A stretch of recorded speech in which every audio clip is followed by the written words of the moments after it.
There's a brand new series on Amazon called Outer Range. The first 2 episodes are on the platform now, but are they worth watching? Let's talk about it. What is up, Flick fans? Welcome back to my channel. Today we are talking episodes 1 and 2 of Outer Range. I was sent all 8. I may have watched one episode ahead, so I won't talk about that yet, but this is a fascinating sci-fi-ish, Western-like television series starring Thanos. So this series is about a rancher fighting for his land and family who discovers an unfathomable mystery. I said the word unfathomable. You don't know how many takes it took me to get through that. At the edge of Wyoming's wilderness. What is described as a drama/mystery for me incorporates enough to make you think we may be heading in a sci-fi direction. But as always, let's start with the rating, and I can't find one for this show. I'm going to say TV mature right now for some unsettling imagery, and we do get a moment, it may even be in the episode that you guys haven't watched yet, in episode 3. Based off of that, TV mature, but nothing too crazy just yet. So I've been watching Yellowstone lately. I haven't talked about it on this channel, so I'm firmly in like that Western type of genre, and I'm on board for whatever type of TV show we get next in that genre. I'm also a massive fan of these crazy, somewhat intricate stories that flesh themselves out over multiple seasons. I think the prime example of that is one of my favorite shows of all time, Dark, on Netflix. And while this is not on that level just yet, and we're trying to figure out and put together the pieces of what is actually going on here, what is this giant gaping hole that has appeared on this land? And we're slowly starting to get some of those answers, but I'm still firmly in the camp of I don't know what's going on just yet. But you combine those two very different genres, creating this dramatic mystery thriller with a little bit of sci-fi in there, and you have yourself a compelling show. For me, it all comes down to how are the performances, what are the characters like, and are they compelling? Do you care enough to give a crap about this guy and his land?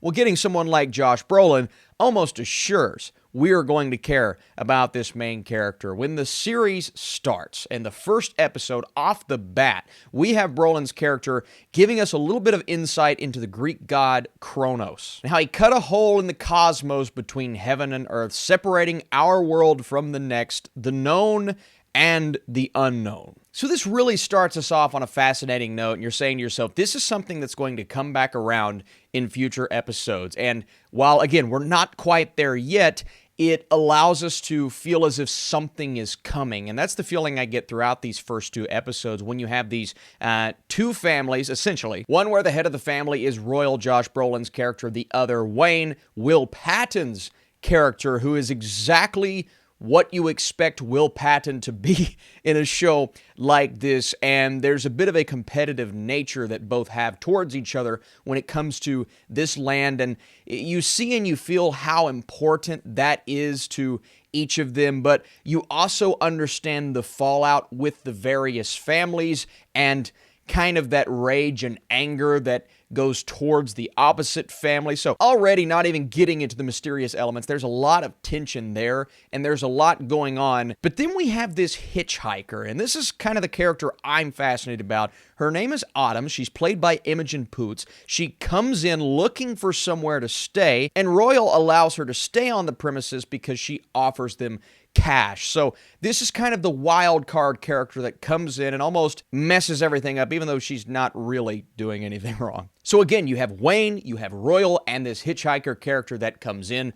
2 families, 1 wild card. In this episode, Wayne, he sends his sons to Royal with these documents saying that, hey, your fences are on my land. If you don't move them, you're going to court. And Royal says, I'll take care of it. So that's when he travels out and discovers this massive sinkhole on his land, throws something into the sinkhole, nothing happens, so he slowly hovers his hand over it and begins to see these visions almost. We don't know what they are, and until the end of the second episode, when we finally discover what happened when he was thrown into the hole at the end of this first episode, we aren't even focused on the repercussions that could come from this sinkhole. We're dealing more with that family drama, which is interesting to say the least, but that mysterious element that's just kind of sitting there, not only with both of our families, but this hitchhiker who was called there for a reason as well. She and Brolin's character of Royal are the only two that really have an idea of what's going on. And of course, we see at the end of the first episode, we see her push Royal into the hole. And at that point, I'm thinking to myself, okay, is he going to die? Probably not, because he's Josh Brolin. But that was such a drastic decision. I believe the line was something along the lines of, the world's been waiting for this, and she pushes him. Oh my God, what happened at that point?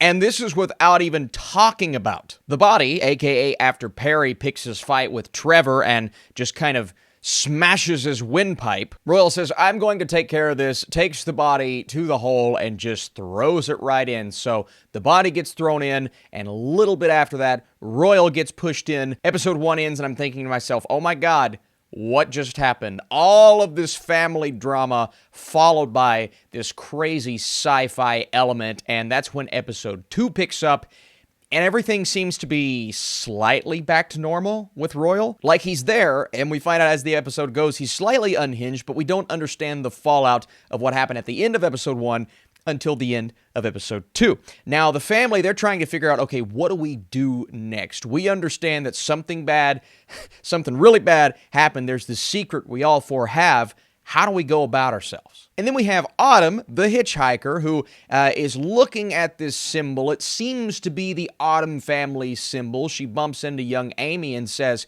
I have been drawn here, it feels like, throughout my entire life. Why? So she's holding a secret. Royal's holding a secret, and then you have the family that's holding a secret. But the secret between Autumn and Royal, it seems like either she knows something he doesn't, clearly he knows something that she doesn't, but I'm just thinking to myself, what happened when he was pushed into that hole? And I'd be pretty pissed. The best scene in this show so far is the dinner table scene when Brolin, it almost feels like he's turning on what got him to this point in his life in the first place. He is bashing his religious beliefs, and at this point he says it doesn't even feel like God is there. That this rage that he exudes all throughout this scene, so beautifully done by Brolin, and the faces on the various family members around the table, and this poor young girl that comes in is just like, oh my God. So the whole time you're thinking to yourself, what did he see? Like, what in the world went down to fill him full of this much rage? And of course, as the episode goes, we're dealing with more of the fallout between the two families. But I want to talk about that last scene at the end of episode 2. That's when we see what happened with Royal when he went through the hole, which explains to a degree why he was so frustrated throughout that episode. He wakes up. You have all of these military people surrounding him, a huge floodlight, all of these lights off in the distance. Autumn's there, right? She's dressed all in yellow. His wife is there, and she tells him to run. So what does he do? Exactly what I would do. Flees back to the hole and jumps back in. So I think it's also really important to mention that Cecilia tells Royal that he has been dead for 2 years, which is when she tells him to run. And Luke shoots him in the leg. So we're like, oh, okay, that's where the gunshot wound comes from. So it explains so much in like a 1 to 2 minute span, but we are left with a plethora of questions, and the mystery with this show is real. It's this huge series of events that leads up to this one insane moment at the end of episode 2. And like I said, I have watched a little bit more forward. I've watched episode 3. We can't talk about that just yet. We'll talk about it next week if you'd like to see it. So if you want more of these videos, please let me know. Drop the like, all of those things, leave your comments. But I'm just like so intrigued and on board with what this show is offering right now in terms of mystery, in terms of the actual look and feel of the show. I love the cinematography here, capturing everything you need in terms of landscape, atmosphere, some of these beautiful shots showcasing this family, what they own, what they have to offer. But you're also building up this crazy intensity, and I don't know why I'm doing this with my arms, that feels like a Dark on Netflix, that feels like Lost. And we've seen countless examples of these types of shows before, and they go nowhere. I can't wait to watch the next 2 episodes, but I'm so intrigued to see where this is going to go, and I was hooked from the first 2 episodes. So if I had to give a score, I don't want to give a score at this point, but just the first 2 episodes, I'd probably go an 8 out of 10 and 80% as of right now. But for me, it all comes down to where this goes and how it all turns out at the end of the day. I'm loving what I'm seeing so far, and I think the vibe of this series is exactly what it needs to be after 2 episodes. You don't know what's going on.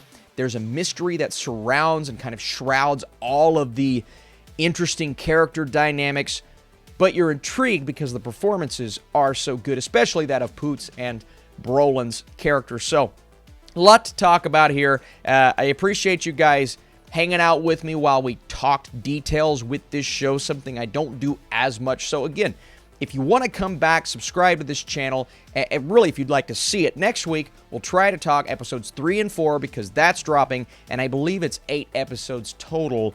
We'll see where this goes. You guys are truly the best. Thank you so much for watching. Let me know if you're watching this series on Amazon Prime, and I'll be seeing you soon.